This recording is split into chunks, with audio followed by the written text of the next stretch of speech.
اعوذ باللہ من الشیطان الرجیم، بسم اللہ الرحمن الرحیم۔ یا اللہ ہمیں ذلتوں سے بچا، اے اللہ نیکی، تقوی اور پرہیزگار والی زندگی نصیب فرما، اے بے کسوں کے دستگیر، اے ٹوٹے دلوں کو جوڑنے والے، اے خالی جھولیوں کو بھرنے والے۔ یا اللہ ہم نے آج اپنے ہاتھ پھیلائے ہیں، ان کو اپنی رحمتوں سے بھر دے۔ اے اللہ ہمیں اپنی رضا عطا فرما، اے اللہ سنتوں سے بھری ہوئی زندگی عطا فرما، اے میرے مولا جیسا آپ چاہتے ہیں ہمیں ویسا بننے کی توفیق عطا فرما۔ پروردگار عالم، آپ کے محبوب نے آپ کا در دکھا دیا، یہ بھی بتلا دیا آپ کے در کے علاوہ اور کوئی در نہیں۔ انبیاء بھی اسی در پر جھکے، اولیاء بھی اسی در پر جھکے، ہمیں بھی اسی در سے ملنا ہے۔ اے میرے مولا ہمیشہ اپنے در سے عطا کر، در در کے دھکے کھانے سے ہماری حفاظت فرما۔ پروردگار عالم، ہم نے دنیا کے فقیر کو دیکھا، ایک دروازے سے نہ ملے تو دوسرے دروازے پر چلا جاتا ہے، دوسرے سے نہ ملے تو تیسرے در پر چلا جاتا ہے۔ اے میرے مولا اس کا کوئی مسئلہ نہیں، مسئلہ تو ہمارا ہے، ہمارے پاس آپ کے علاوہ اور کوئی در نہیں۔ اے اللہ ہمیں ہمیشہ اپنے در سے عطا فرما۔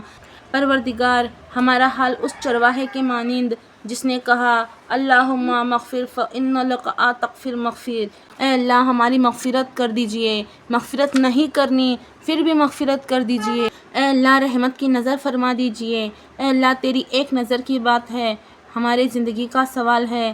پروردگار عالم آپ کی ایک نظر ہو جائے گی، ہماری زندگی کا بیڑا پار ہو جائے گا، اے اللہ رحمتوں کی نظر فرما دیجئے۔ اے اللہ جب آپ کی رحمت کی نظر ہوتی ہے تو وہ عمر جو ہدایت کے طلبگار بھی نہیں تھے، گھر سے تلوار لے کر نکلتے ہیں، آپ ان کو ہدایت کا نور عطا فرما دیتے ہیں۔ یا اللہ آپ کی رحمت کی نظر ہوتی ہے تو حذیف بن ایاس کو ڈاکوؤں کی سرداری سے نکال کر ولیوں کا سردار بنا دیتے ہیں۔ یا اللہ جب آپ کی رحمت کی نظر ہوتی ہے تو بشر حفیع کو دنیا کے شراب خانے سے نکال کر اپنے محبت کی شراب پلا دیتے ہیں۔ یا اللہ جب آپ کی رحمت کی نظر ہوتی ہے تو جنید بغدادی کو دنیا کے پہلوانی سے نکال کر ولیوں کا پہلوان بنا دیتے ہیں۔ اے پروردگار عالم ایک نظر ہم پر بھی ڈال دیجئے، گناہگار بیٹھے ہیں، خطاوار بیٹھے ہیں، اے میرے مولا ایک رحمت کی نظر ہم پر بھی ڈال دیجئے۔ اے اللہ ہمیں آپ کے فضل کے ساتھ امیدیں ہیں، اے اللہ ہمارے اعمال تو پیش کرنے کے قابل نہیں،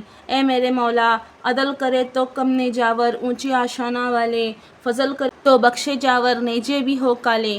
اے اللہ اگر آپ عدل کرنے پر آ گئے تو ہمارا ٹھکانہ جہنم بن جائے گا، اے میرے مولا ہم تو آپ کے فضل کے طلبگار ہیں، کرم کے طلبگار ہیں، اے اللہ ہم آپ کے وہ ناز و نخرے میں پلے ہوئے بندے ہیں جن سے سورج کی گرمی برداشت نہیں ہوتی تو ہم سے جہنم کی گرمی کیسے برداشت ہوگی۔ اے اللہ دو بندوں کے سامنے کی ہوئی ذلت اور شرمندگی ہم سے برداشت نہیں ہوتی۔ یا اللہ اگر آپ نے ہمارا اعمال نامہ قیامت کے دن کھول دیا تو وہاں آقا بھی موجود ہوں گے، مجاہد بھی موجود ہوں گے، اولیاء بھی موجود ہوں گے، وہ کیا کہیں گے اے میرے امتیوں کے لوگوں، میں نے تمہارے لیے ساری رات جاگ جاگ کر دعائیں کی، امتی امتی کہہ کر وقت گزارا، تم نے میرے سنتوں کی کیا لاج رکھی، کیا لے کر آئے ہیں اپنے نامے اعمال میں۔ یا اللہ اس وقت جہنم میں جانا بہتر لگے گا۔ یا اللہ ہمیں بنا حساب کتاب جنت عطا کیجئے، اے اللہ مان جائیے۔ اے میرے مولا سیدھا راستہ ملنے کے بعد بھٹکنے سے ہماری حفاظت فرما، اے اللہ علم حاصل ہونے کے بعد جہالت کے کاموں سے محفوظ فرما، اے اللہ ہدایت ملنے کے بعد گمراہی سے ہماری حفاظت فرما، اے میرے اللہ اپنے قرب کے بعد دوری سے محفوظ فرما، اے اللہ عزت ملنے کے بعد ذلت سے بچا، اے اللہ حاسدین کی حسد سے، دشمنوں کی دشمنی سے اور جو دوستی کی شکل میں دشمنی کرتے ہیں ان سے بھی حفاظت فرما، اے اللہ نفس اور شیطان سے ہماری حفاظت فرما۔ یا اللہ ہمارے جان اور مال کی، عزت آبرو کی حفاظت فرما، ہمارے ایمان کی حفاظت فرما، آمین۔